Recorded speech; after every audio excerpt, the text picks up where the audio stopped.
I want to share with you today from Deuteronomy chapter 28 and verse number 2. ಧರ್ಮೋಪದೇಶ ಕಾಂಡ 28 ಎರಡನೇ ಅಧ್ಯಾಯದಿಂದ ನಿಮ್ಮೊಟ್ಟಿಗೆ ಹಂಚಿಕೊಳ್ಳಲಿದ್ದೇನೆ. All these blessings will come on you and accompany you if you will obey the Lord your God. ನಿಮ್ಮ ದೇವರಾದ ಯೆಹೋವನ ಮಾತಿಗೆ ಕಿವಿಗೊಟ್ಟು ನಡೆದರೆ ಈ ಶುಭಗಳೆಲ್ಲ ನಿಮಗೆ ಪ್ರಾಪ್ತವಾಗುವುದು. Another translation in the Bible, it says, ಇನ್ನೊಂದು ಭಾಷಾಂತರ ಹೀಗನ್ನುತ್ತದೆ, if you obey the Lord your God, all these blessings will overtake you. ನಿಮ್ಮ ಕರ್ತನಾದ ದೇವನನ್ನು ನೀವು ವಿಧೇಯತೆಯಿಂದ ನೀವು ಎಲ್ಲ ಆಜ್ಞೆಗಳನ್ನು ಪರಿಪಾಲನೆ ಮಾಡಿದರೆ ಎಲ್ಲ ಆಶೀರ್ವಾದಗಳು ನಿಮ್ಮನ್ನು ಅದು ಮೀರಿ ಹೋಗುತ್ತದೆ. It means you are walking here with God, your blessings have already gone in front of you. ಅಂದರೆ ಇಲ್ಲಿ ನೀವು ದೇವರೊಂದಿಗೆ ನಡೆದುಕೊಂಡು ಹೋಗ್ತಾ ಇದ್ದೀರಾ, ನಿಮ್ಮ ಆಶೀರ್ವಾದಗಳು ನಿಮ್ಮ ಮುಂದೆ ಮೀರಿ ಹೋಗ್ತಾ ಇದೆ. You might be having so many things in your mind that you want to accomplish, and you are maybe going through a lot of difficulties and you feel that you need to come out of it. ಒಂದು ವೇಳೆ ನೀವು ನಿಮ್ಮ ಮನಸ್ಸಿನಲ್ಲಿ ಅನೇಕ ಕಾರ್ಯಗಳನ್ನು ಯೋಚಿಸುತ್ತಾ ಇರಬಹುದು, ಮತ್ತೆ ನೀವು ಅನೇಕ ಸಮಸ್ಯೆಗಳಲ್ಲಿ ಹಾದಿ ಹೋಗಿ ಅದರಿಂದ ಹೇಗೆ ಹೊರಗೆ ಬರುವುದು ಅಂತ ಯೋಚಿಸುತ್ತಿರಬಹುದು. You are saying, I've been waiting, but nothing has happened, and I don't think after all these years something will happen to my family. ನೀವು ಹೇಳ್ತಾ ಇದ್ದೀರಾ, ಇಷ್ಟು ಕಾಲದಿಂದ ನಾನು ಕಾಯ್ತಾ ಇದ್ದೀನಿ, ನನಗನ್ಸುತ್ತದೆ ಇಷ್ಟು ಕಾಲದ ನಂತರ ನನ್ನ ಜೀವಿತದಲ್ಲಿ ನನ್ನ ಕುಟುಂಬದಲ್ಲಿ ಏನೂ ಸಹ ನಡೆಯುವುದಿಲ್ಲ. Years of debt and loans, ವರ್ಷ ಗಟ್ಲೆ ಸಾಲಗಳು, years of sickness in your body. ನಿಮ್ಮ ಶರೀರದಲ್ಲಿ ವರ್ಷ ಗಟ್ಲೆ ರೋಗ. You planned to reach something in your life, but now it has taken 15 years. Even now you have not achieved it. ನಿಮ್ಮ ಜೀವಿತದಲ್ಲಿ ಯಾವುದೋ ಒಂದು ಗುರಿ ಮುಟ್ಟಬೇಕು ಅಂತ ನೀವು ಬಹಳ ಕಾಲದಿಂದ ಕಾಯ್ತಿದ್ರಿ, ಆದ್ರೆ ಈಗ ನೋಡಿದ್ರೆ 15 ವರ್ಷಗಳು ಕಳೆದು ಹೋದರೂ ಸಹ ನೀವು ಇನ್ನೂ ಅದನ್ನ ನಿಮ್ಮ ಜೀವನದಲ್ಲಿ ಸಾಧಿಸಲಿಲ್ಲ. But I want all of you to understand, ಆದ್ರೆ ನೀವೆಲ್ಲರೂ ಅರ್ಥ ಮಾಡಿಕೊಳ್ಳಬೇಕು, God does not follow a natural timeline. ದೇವರು ಒಂದು ನೈಸರ್ಗಿಕವಾದ ಒಂದು ಕಾಲ ವೇಳೆಯನ್ನು ಆತನು ಹಿಂಬಾಲಿಸುವುದಿಲ್ಲ. Now imagine, God does not follow. Everybody read this. God doesn't always follow a natural timeline. He knows how to speed things up. Hallelujah. Hallelujah. You are thinking about a timeline. ನೀವು ಒಂದು ಕಾಲ ಅವಧಿಯನ್ನು ಯೋಚನೆ ಮಾಡ್ತಾ ಇದ್ದೀರಿ. But God knows how to speed up things on your behalf. ಆದ್ರೆ ನಿಮ್ಮ ಪರವಾಗಿ ಕಾರ್ಯಗಳನ್ನು ಹೇಗೆ ವೇಗಪಡಿಸುವುದು ಅಂತ ದೇವರಿಗೆ ಗೊತ್ತಿದೆ. God stepping into your situation to accelerate your future. ದೇವರು ನಿಮ್ಮ ಪರಿಸ್ಥಿತಿಯಲ್ಲಿ ಬಂದು ನಿಮ್ಮ ಒಂದು ಭವಿಷ್ಯವನ್ನು ವೇಗವರ್ಧನೆ ಮಾಡುತ್ತಾರೆ. Somebody say, ಯಾರಾದ್ರೂ ಹೇಳಿರಿ, God is going to intervene. ದೇವರು ಆತನು ನನಗಾಗಿ ಮಾಡುತ್ತಾನೆ. When God decides, ದೇವರು ತೀರ್ಮಾನ ಮಾಡಿದಾಗ nobody can stop what God wants to do through my life. ನನ್ನ ಜೀವಿತದಲ್ಲಿ ದೇವರು ಏನನ್ನು ಮಾಡಬೇಕು ಅಂತ ಬಯಸುತ್ತಾನೆ, ಅದನ್ನು ಯಾರು ಸಹ ತಡೆ ಮಾಡಲಿಕ್ಕೆ ಸಾಧ್ಯವಿಲ್ಲ. When God decides It's time for something to come to pass, nothing can stop him making it happen. Nothing. ಯಾವುದು ಸಹ ಇಲ್ಲ, ನಿಲ್ಲಿಸಿಕ್ಕೆ ಸಾಧ್ಯವಿಲ್ಲ. When I say nothing, ಯಾವುದು ಇಲ್ಲ ಅಂದ್ರೆ I am telling you, nobody can stop it. ಯಾರು ಸಹ ಅದನ್ನ ನಿಲ್ಲಿಸಿಕ್ಕೆ ಸಾಧ್ಯವಿಲ್ಲ. Come on, somebody praise him. Praise him. Yeah, praise him.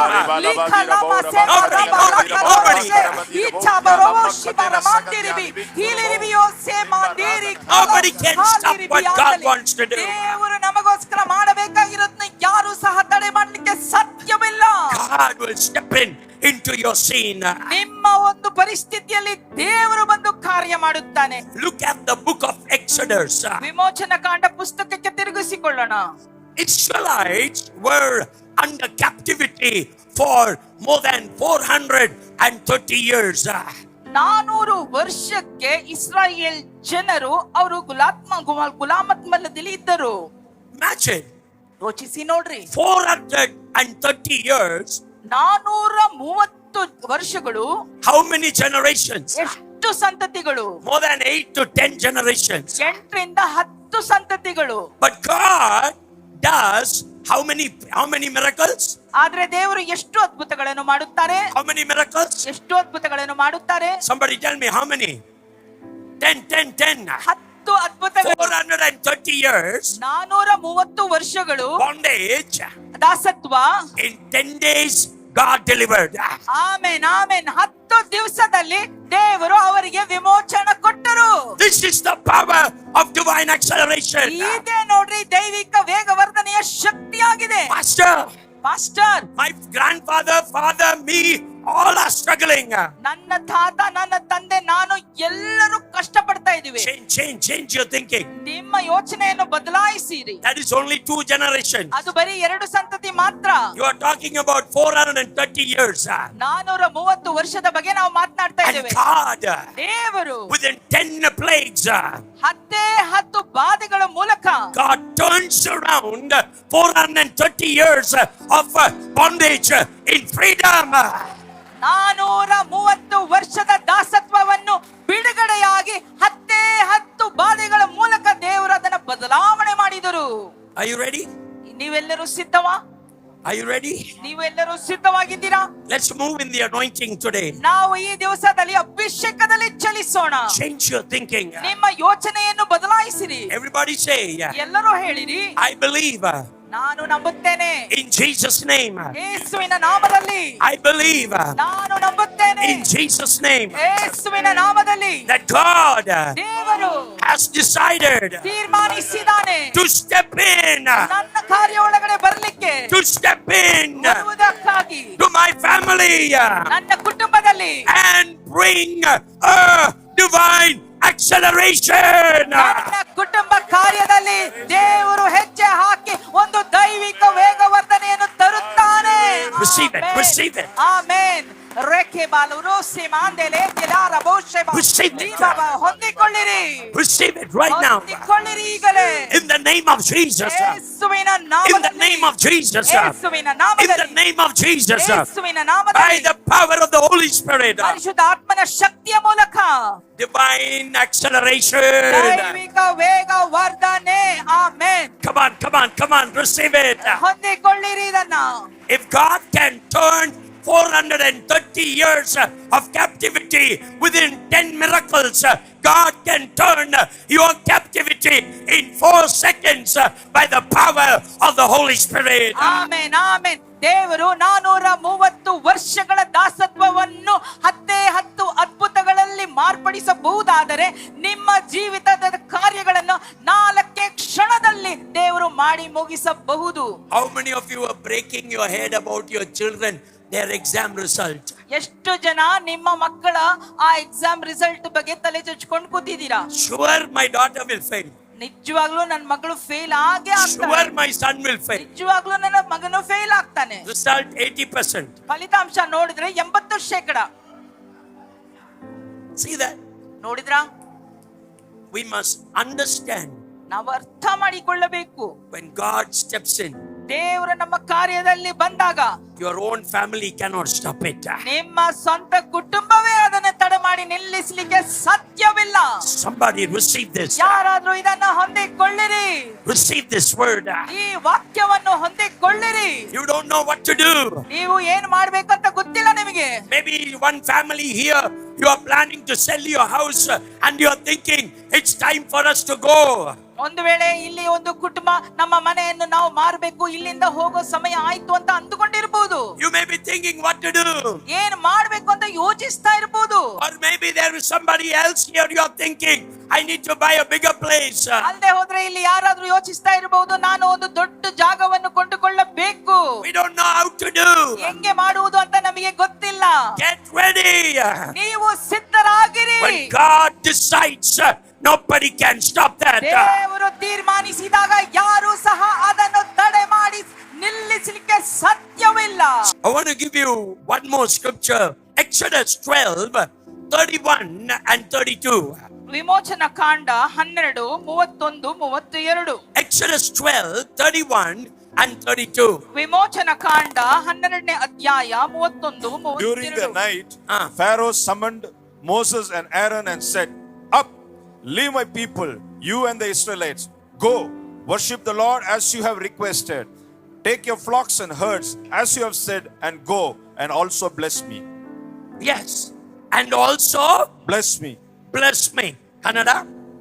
ಫರೋಹನು ಆ ರಾತ್ರಿಯಲ್ಲೇ ಮೋಶೆ ಆರೋನನ್ನು ಕರೆಸಿ, ನೀವು ಇಸ್ರಾಯೇಲರು ಎಲ್ಲರೂ ನನ್ನ ಜನರ ಮಧ್ಯದಿಂದ ಹೊರಟು ಹೋಗಿರಿ, ನೀವು ಕೇಳಿಕೊಂಡ ಮೇರೆಗೆ ಯೆಹೋವನನ್ನು ಆರಾಧಿಸಿರಿ, ನೀವು ಕೇಳಿಕೊಂಡಂತೆ ನಿಮ್ಮ ಕುರಿದನಗಳನ್ನು ತೆಗೆದುಕೊಂಡು ಹೋಗಬಹುದು, ಅದಲ್ಲದೆ ನನ್ನ ಹಿತಕ್ಕಾಗಿಯೂ ಪ್ರಾರ್ಥಿಸಿರಿ ಅಂದನು.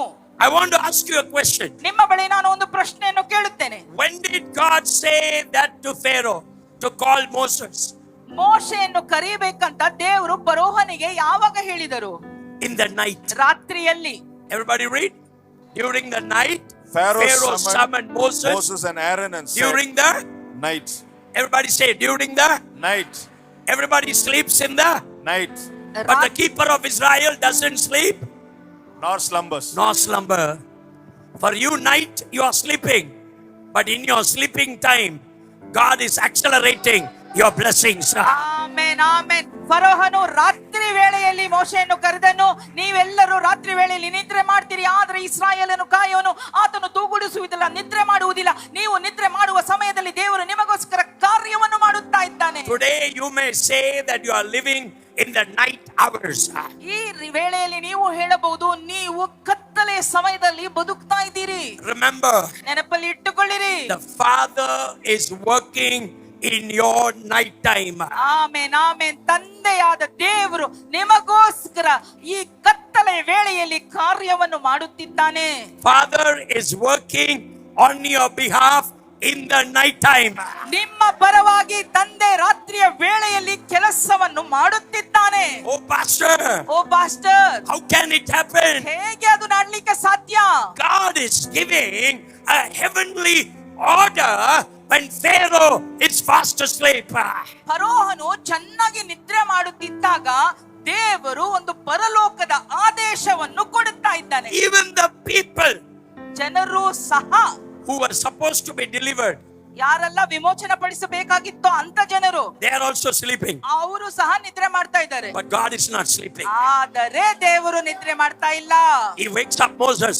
ಆತನು ಮೋಶೆಯನ್ನು ಎಬ್ಬಿಸ್ತಾನೆ. Pharaoh is calling for you. ಫರೋಹನು ನಿನ್ನನ್ನು ಕರೆತಾ ಇದ್ದಾನೆ, Get ready. ಸಿದ್ಧವಾಗು, Your answer is on the way. ನಿನ್ನ ಉತ್ತರ ದಾರಿಯಲ್ಲಿ ಬರುತ್ತಾ ಇದೆ. Overnight.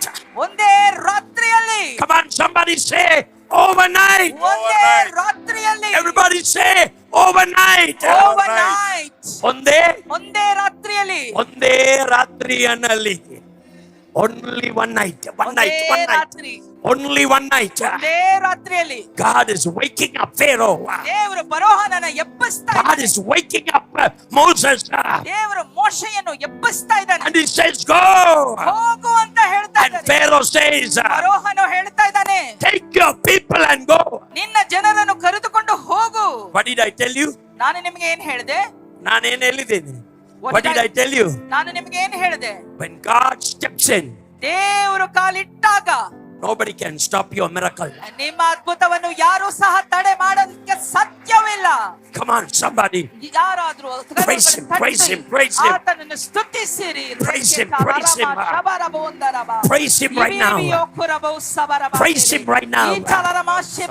I pray that this month, ನಾನು ಪ್ರಾರ್ಥಿಸ್ತೇನೆ ಈ ತಿಂಗಳಲ್ಲಿ all these years of your stagnation, ಇಷ್ಟು ವರ್ಷಗಳು ಮುಂದೆ ಸಾಗದೆ ನಿಂತಿರುವ ಕಾರ್ಯಗಳು, all these years of your unanswered prayers, ಇಷ್ಟು ವರ್ಷಗಳು ಉತ್ತರ ಸಿಗದೆ ಇರುವ ನಿಮ್ಮ ಪ್ರಾರ್ಥನೆಗಳು, God ದೇವರು is going to step in ದೇವರು ಕಾಲು ಇಟ್ಟು ಅದನ್ನ ಕಾರ್ಯವನ್ನು ತೆಗೆದುಕೊಳ್ಳುತ್ತಾನೆ. and you're going to move out ನೀವು ಅದರಿಂದ ಹೊರಗಡೆ ಬರುತ್ತೀರಿ by the power of God. ದೇವರ ಶಕ್ತಿಯ ಮೂಲಕ. Hallelujah. Hallelujah. Are you ready for one more scripture? ಇನ್ನೊಂದು ವಾಕ್ಯಕ್ಕಾಗಿ ನೀವು ಸಿದ್ಧರಾಗಿದ್ದೀರಾ? 1 Kings 18:46. ಒಂದು ಅರಸರು 18ನೇ ಅಧ್ಯಾಯ 46 ವಚನ. the power of the Lord came on Elijah, and tucking his cloth into his belt, he ran ahead of Ahab all the way to Jezreel. Okay. ಯೆಹೋವನ ಹಸ್ತವು ಎಲಿಯನ ಸಂಗಡ ಇದ್ದರಿಂದ ಅವನು ನಡುಕಟ್ಟಿಕೊಂಡು ಆಹಾಬನ ಮುಂದೆ ಓಡುತ್ತಾ ಇಜ್ರೇಲನ್ನು ಸೇರಿದನು. Tucking his cloak into the belt. ಆತನು ನಡು ಕಟ್ಟಿಕೊಂಡು, Imagine, it's like lifting your cloak and you are putting it here and you are ready to run. ನೋಡ್ರಿ, ನಡು ಕಟ್ಟಿಕೊಂಡು ಅಂತ ಹೇಳಿದ್ರೆ ಎಲ್ಲಾ ಬಟ್ಟೆಗಳನ್ನ ತೆಗೆದು ಒಂದು ಕಡೆ ಸಿಗಿಸಿ ಓಡ್ಲಿಕ್ಕೆ ಸಿದ್ಧವಾಗುವುದು. The power of the Lord came upon Elijah. ದೇವರ ಹಸ್ತವು ಎಲಿಯನ ಮೇಲೆ ಬಂತು. Everybody say power of the Lord. ದೇವರ ಶಕ್ತಿ. Say power of the Lord. ದೇವರ ಶಕ್ತಿ. ದೇವರು ಶಕ್ತಿ. ಯೆಹೋವನ ಹಸ್ತವು. Come on, say ದೇವರ ಶಕ್ತಿ. ದೇವರ ಶಕ್ತಿ. When ದೇವರ ಶಕ್ತಿ ಬಂದಿದಂದ್ರ ನೀವೇನ್ ಮಾಡ್ತೀರಾ? ದೇವರ ಶಕ್ತಿ ಬಂದಿದಂದ್ರ ಅಷ್ಟೇ, ಯಾರು ನಿಮ್ಮ ನಿಪಾಟ ಮುಡಿயாது. ಸಾಧ್ಯವಿಲ್ಲ. Oh, nobody can stop him. ಯಾರು ನಿನ್ನನ್ನು ನಿಲ್ಲಿಸಲಿಕ್ಕೆ He ಸಾಧ್ಯವಿಲ್ಲ. puts the cloak inside the belt. ನಡು ಕಟ್ಟಿಕೊಂಡು He is running. ಓಡ್ತಾ ಇದ್ದಾನೆ. Now listen to me. ಈಗ ನನ್ನ ಹೇಳೋದನ್ನ ಕೇಳಿಸ್ಕೊಳ್ರಿ. Ahab is going on a horse and the chariot. ಆಹಾಬನು ಕುದುರೆ ರಥದ ಮೇಲೆ ಓಡ್ತಾ ಇದ್ದಾನೆ. Any one of you can run faster than a horse? ಒಂದು ಕುದುರೆಗಿಂತಲೂ ವೇಗವಾಗಿ ಯಾರಿಗಾದ್ರೂ ನಿಮ್ಗೆ ಓಡ್ಲಿಕ್ಕೆ ಸಾಧ್ಯನಾ? Somebody said ಯಾರೋ ಹೇಳಿದರು, a horse will run 35 miles per hour speed. ಒಂದು ಕುದುರೆ 35 ಮೈಲು ಒಂದು ಗಂಟೆಗೆ ಅಂತ ವೇಗದಲ್ಲಿ ಓಡುತ್ತದೆ. But what is your speed? ಆದ್ರೆ ನಿಮ್ಮ ವೇಗವು ಏನು? Let's say 15 miles per hour. 15 mile ಒಂದು ಗಂಟೆಗೆ ಅಂತ ಇಟ್ಕೊಳ್ಳೋಣ. Now you are talking about 35 miles per hour a horse can run. ಒಂದು ಕುದುರೆ 35 ಮೈಲು ಒಂದು ಗಂಟೆಗೆ ಓಡಬಹುದು ಆ ವೇಗದಲ್ಲಿ. The maximum limitation for a man, he may run in 15 miles per hour. ಒಂದು ಮನುಷ್ಯನಿಗೆ ಓಡಬೇಕಾಗಿರೋ ವೇಗ 15 ಮೈಲು ಒಂದು ಗಂಟೆಗೆ ಅಂತ. Who has to win? ಯಾರು ಜಯಿಸ್ತಾರೆ? The horse has to win. ಆ ಕುದುರೆನೇ ಜಯಿಸಬೇಕು. Because horse is faster than a human being. ಯಾಕಂದ್ರೆ ಮನುಷ್ಯನಿಗಿಂತಲೂ ಕುದುರೆ ವೇಗವಾಗಿ But ಓಡುತ್ತದೆ. here ಆದ್ರೆ ಇಲ್ಲಿ the man is winning and the horse is chasing. ಮನುಷ್ಯನು ಆತನು ಜಯಿಸ್ತಾ ಇದ್ದಾನೆ, ಹಿಂದೆ ಆ ಕುದುರೆ ಬೆನ್ನಟ್ಟಿ ಬರ್ತಾ ಇದೆ. Somebody receive this. ಯಾರಾದ್ರೂ ಇದನ್ನ ಹೊಂದಿಕೊಳ್ಳಿರಿ. This is called divine acceleration. ಇದನ್ನೇ ದೈವಿಕ ವೇಗ ವರ್ಧನೆ ಅಂತ ಹೇಳುತ್ತೇವೆ. This is the power of God. ಇದೇ ದೇವರ ಶಕ್ತಿಯಾಗಿದೆ. Your natural ability can never think about the supernatural intervention. ನಿಮ್ಮ ಲೌಕಿಕ ಶಕ್ತಿ ದೇವರ ಅಲೌಕಿಕ ಶಕ್ತಿಯ ಬಗ್ಗೆ ಯೋಚನೆ ಸಹ ಮಾಡ್ಲಿಕ್ಕೆ ಸಾಧ್ಯವಿಲ್ಲ. God, turn to your neighbor and say, ಪಕ್ಕದಲ್ಲಿ ಇರೋರು ನೋಡಿ ಹೇಳ್ರಿ, God is going to launch you forward. ದೇವರು ನಿಮ್ಮನ್ನ ಮುಂದೂಡುತ್ತಾರೆ. ದೇವರು ನಿಮ್ಮ ಮುಂದೆ ಓಡುತ್ತಾರೆ. God is pushing you forward. ದೇವರು ನಿಮ್ಮನ್ನ ಮುಂದಕ್ಕೆ ನೂಕಿ ತಳ್ಳುತ್ತಾರೆ. But pastor, ಆದ್ರೆ pastor, my family is always backward. ನನ್ನ ಕುಟುಂಬ ಯಾವಾಗ್ಲೂ ಹಿಂದೆನೆ ಇರುತ್ತದೆ. But God is saying, ಆದ್ರೆ ದೇವರು ಹೇಳ್ತಾ ಇದ್ದಾರೆ, from tomorrow, ನಾಳೆಯಿಂದ you are going forward. ನೀವು ಮುಂದೆ ಸಾಗಿ ಹೋಗ್ತೀರಿ. Come on, somebody receive it. ಯಾರಾದ್ರೂ ಇದನ್ನ ಹೊಂದಿಕೊಳ್ಳಿರಿ. The power, the power, the power. ಶಕ್ತಿ, ಶಕ್ತಿ, ದೇವರ ಶಕ್ತಿ. You are going to see acceleration. ನೀವು ವೇಗ ವರ್ಧನೆಯನ್ನು ನೋಡಲಿದ್ದೀರಿ. It's going to happen faster. ಅದು ಶೀಘ್ರವಾಗಿ ನಡೆಯಲಿದೆ. It's going to be amazing. ಅದು ಅದ್ಭುತವಾಗಿ ಇರಲಿದೆ. Amazing. ಅದ್ಭುತವಾಗಿ ಇರಲಿದೆ. Amazing. ಅದ್ಭುತವಾಗಿರುತ್ತದೆ. You are going to think, ನೀವು ಯೋಚಿಸ್ತೀರಾ ಅವಾಗ, I never thought ನಾನು ಯೋಚನೆ ಸಹ ಮಾಡ್ಲಿಲ್ಲ that this will come to our family. ಇದು ನಮ್ಮ ಕುಟುಂಬಕ್ಕೆ ಬರುತ್ತದೆ ಅಂತ ನಾನು ಯೋಚನೆ ಸಹ ಮಾಡ್ಲಿಲ್ಲ. I never thought ನಾನು ಯೋಚನೆ ಮಾಡಿಲಿಲ್ಲ that we will be blessed. ನಾವು ಆಶೀರ್ವದಿಸಲ್ಪಡ್ತೀವಿ ಅಂತ ಯೋಚಿಸ್ಲಿಲ್ಲ. I never thought. ನಾನು ಯೋಚನೆ ಮಾಡಿಲ್ಲ. Now see here, ಈಗ ನೋಡ್ರಿ, when you are doing well in life, ನೀವು ಜೀವನದಲ್ಲಿ ಎಲ್ಲಾ ಚೆನ್ನಾಗಿ ನಡೀತಾ ಇದ್ದಾಗ, when your family members keep calling you for support, what you will tell them? ನಿಮ್ಮ ಕುಟುಂಬದವರು ಏನಾದ್ರೂ ಸಹಾಯ ಮಾಡ್ರಿ ಅಂತ ಕರೀತಾ ಇದ್ರೆ ನೀವೇನ್ ಹೇಳ್ತೀರಾ? ಎಷ್ಟು ಟೈಮ್ ನಾವು ಮಾಡಬೇಕು? How ಇದೇ many- last time. How many times to help them? This is the last final time. I'm not talking about my brother or sisters, ನಾನು ನನ್ನ ಸಹೋದರ ಸಹೋದರಿ ಬಗ್ಗೆ ಮಾತನಾಡ್ತಾ ಇಲ್ಲ. but I have family members through my mummy's side, ನಮ್ಮ ತಾಯಿಯ ಕಡೆಯ ನೆಂಟರೆಲ್ಲ ಇದ್ರು, ಅವ್ರ ಬಗ್ಗೆ ಹೇಳ್ತಾ ಇದ್ದೀನಿ. through my father's side. ನಮ್ಮ ತಂದೆಯ ಕಡೆದವರು Every time ಯಾವಾಗ್ಲೂ when they tell me something, ಏನಾದ್ರು ನನ್ನ ಬಳಿ ಹೇಳಿದಾಗ I will immediately help them. ನಾನು ತಕ್ಷಣನೇ ಸಹಾಯ ಮಾಡ್ತಾ ಇದ್ದೆ. You know why? ಯಾಕೆ ಗೊತ್ತಾ? God pushes you forward ದೇವರು ನಿಮ್ಮನ್ನು ಮುಂದೆ ನೂಕಿ ತಳ್ಳುತ್ತಾನೆ, so that you will not live in pride, ನೀವು- but you will live in humbleness. ನೀವು ಅಹಂಕಾರದಲ್ಲಿ ಬದುಕಲಿಕ್ಕೆ ಅಲ್ಲ, ಆದ್ರೆ ನೀವು ನಮ್ರತೆಯಿಂದ ಬದುಕಲಿಕ್ಕೆ ಆ ತರ ದೇವರು ನಿಮ್ಮನ್ನ ಮುಂದೆ ಹಾಕ್ತಾರೆ. So all my relatives, ಆದುದರಿಂದ ಎಲ್ಲ ನನ್ನ ನೆರೆಹೊರೆಯವರು they will say, ಅವರು ಹೇಳ್ತಾರೆ, tell him, ಆತನಿಗೆ ಹೇಳಿ, he will take care of it. ಆತನೇ ನೋಡಿಕೊಳ್ಳುತ್ತಾರೆ. Why? ಯಾಕೆ? When God pushes you forward, ದೇವರು ನಿಮ್ಮನ್ನ ಮುಂದೆ ತಳ್ಳಿ ನೂಕಿದಾಗ you will take the people with you also forward for the Amen. glory of God. ನಿಮ್ಮ ಹಿಂದೆ ಇರುವ ಜನರನ್ನು ಸಹ ನೀವು ಹಿಡಿದು ಮುಂದಕ್ಕೆ ತೆಗೆದುಕೊಂಡು ಹೋಗ್ತೀರಿ ದೇವರ ಮಹಿಮೆಗಾಗಿ.